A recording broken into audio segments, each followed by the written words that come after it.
DPA news Marathi, शोध सत्य बातमीचा।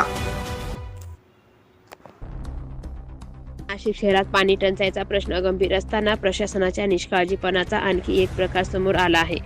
काल रात्री सुमारे 9 वाजेच्या सुमारास पाथर्डी फाटा परिसरातील पाण्याची टाकी ओव्हरफ्लो झाल्याने लाखो लिटर पाणी वाया गेले।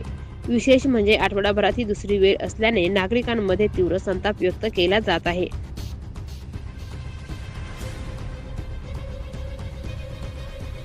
अनेक भागांत नागरिकांना पुरेसा पाणी पुरवठा होत नसताना अशा प्रकारे पाणी रस्त्यावर वाहत जाणे ही गंभीर बाब असल्याचे स्थानिक नागरिकांचे म्हणणे आहे। पाण्याचा ओव्हरफ्लो बराच वेळ सुरू असूनही संबंधित यंत्रणा व अधिकारी याकडे दुर्लक्ष करत असल्याचा आरोप नागरिकांनी केला आहे। या दरम्यान परिसरातील रस्त्यावर मोठ्या प्रमाणात पाणी साचले होते, त्यामुळे वाहन चालक व नागरिकांना त्रास सहन करावा लागला। DPA न्यूज साठी प्रतिनिधी पोपटराव देवरे, नाशिक।